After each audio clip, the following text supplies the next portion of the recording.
What is up, guys? The Gamer here, and today I am bringing you guys episode 24 of my Madden 16 Fantasy Draft franchise featuring the Seattle Seahawks. Now in today's episode we'll be playing the New Orleans Saints. Now at this time of the season we are 9-2. It is week 13, and basically I'm going to tell you guys the schedule. We're going to play this week, then we're going to play week 17 4 weeks from now, and then we're going to go into playoff time. And of course during playoffs I'll be playing each and every week.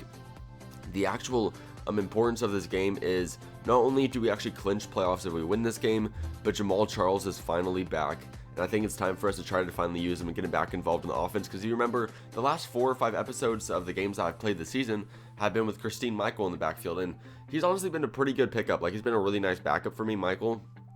And just because of that, I think I'm going to have to continue to re-sign him and become a backup for me for the future, because he can play the starting role if I really needed him to. But to be honest, Jamaal Charles, having him back was really nice, especially because it's crazy. I mean, the game doesn't give him great strength or anything, but he can just power through people. I don't know what it is, but when he gets in the open field and he gets all his momentum going in one direction, it's very hard to tackle him. But right here, we're going to throw a quick little slant route over to the left side, do an unnecessary spin move, and manage to get in there for a 7-0 lead with that touchdown. So, great job there. Now, something I want to discuss, I think I've already discussed this in my previous Madden 16 video, but if you guys have not already, I highly recommend you guys go watch my 1500 sub video. It's right here. A beautiful interception by our defense. It's going to knock it out of the wide receiver's hands for Cam Chancellor to be there with the interception. So I highly recommend you guys watch my 1500 sub video I made a couple of days ago. The whole purpose of that is basically to give back to you guys, and so you guys can kind of talk about things you want to see on this channel. As right here, Jamaal Charles gets a quick little HP screen to get a touchdown right there. So, yeah, I highly recommend you guys watch that. So either way, we're going to come back over here. They're going to get a huge play, but this play is absolutely, unbelievably hilarious. Look, he gets all the way down to about the 10-yard line. But just wait, if you look closely earlier in the play, it did look like Patrick Pearson got pushed from behind. And it looks like the referees noticed that, because they're going to call a legal block from the back. And that's going to take back that huge play by about 60 yards. And so because of that, they're going to have to return back to their 26-yard line.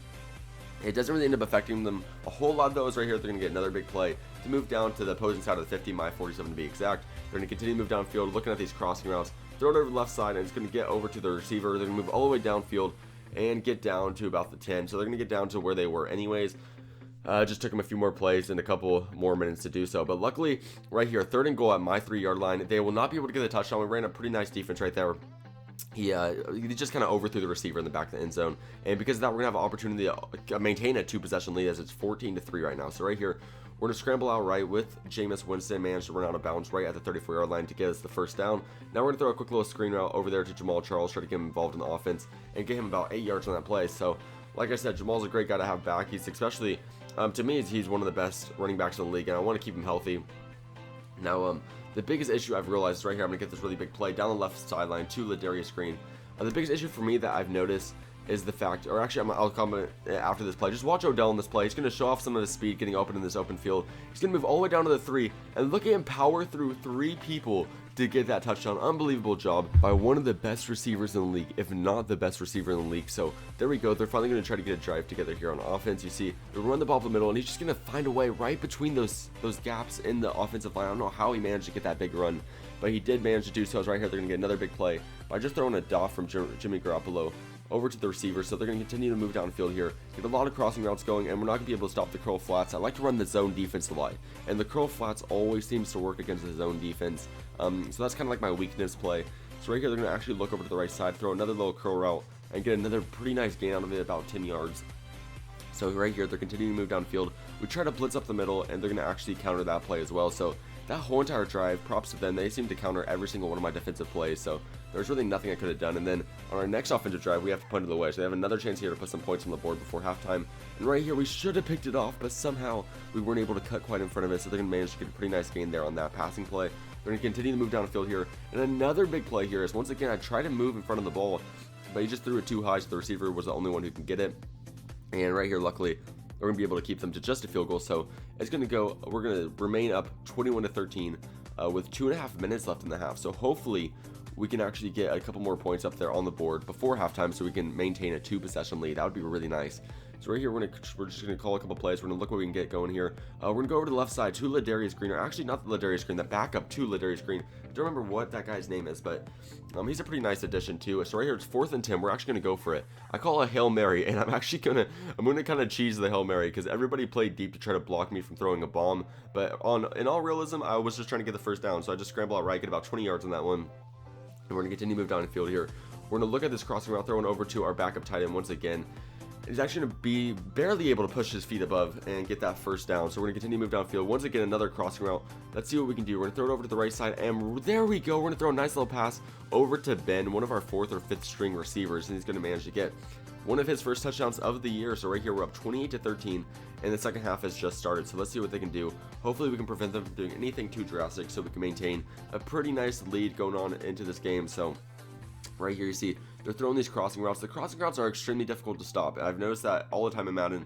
Man coverages, zone coverages, if you can get enough time in the pocket, there's really nothing that can stop it. So right here, they're going to do it once again. I don't know what he was thinking, throwing it directly at CJ Mosley, but that's going to be an easy interception for us. CJ Mosley has definitely been one of the best defensive players on this team. Actually, he's undoubtedly the best defensive player on this team so far statistically, and he's got to be up there as one of the top candidates for Defensive Player of the Year because he is literally doing everything. He's leading this team in interceptions, forced fumbles, fumble recoveries, tackles. He's leading in everything.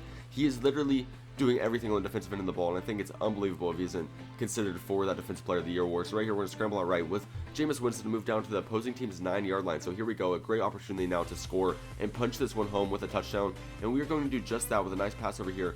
Or not that play specifically, we're going to move down to the 1, and now we're going to hand it off to Jamaal. Welcome back.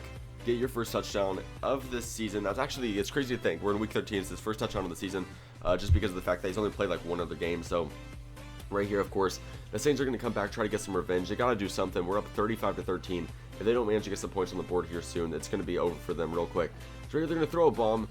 Oh man, I don't know what I was doing on defense. I thought for sure it was either going to go out the back of the end zone or that Patrick Peterson was going to manage, or like manually just play the ball himself, but he didn't do either of those two things, or neither of those two things happened. So they managed to actually get a touchdown on that one. But don't worry, because we are going to get revenge very, very quickly, as right here on the kick return, we are going to get, it's going to be a 93-yard touchdown return off that kick. Here we go. So we're going to maintain a gigantic lead over this team. Now we are up by 15. They did end up getting a touchdown. I'm going to get a touchdown right here, but I figure since we were up by so much, I might as well just show you guys some of the key clips, because at this point, it was just kind of a blowout in the making, and there was really no meaning to the game. So right here, you see there's 1 second left. Of course, I'm going to try to run up the score because I'm a terrible person, but we're not going to be able to get anything going there. So that's going to be the end of the game. I believe the final score was 42-27, 49-27. So there we go. There's a look at the final box score so you guys get an idea of how our players performed. And that's basically it for me in this video. So if you guys enjoyed, please click the like button below. Make sure to comment your opinion of the series and what I can do to make it more interesting in the comment section below. Also, make sure to please check out that 1500 sub video that I made the other day, so you guys can comment down some opinions you have on series I should do, or if maybe you have an idea of something that I think would be a good channel idea, or something that would be cool that you would like to watch. I would really appreciate if you guys commented in that section and continue to show support. So that's basically it for me. I really hope you guys enjoyed, and I'll see you guys in the next one. Peace out.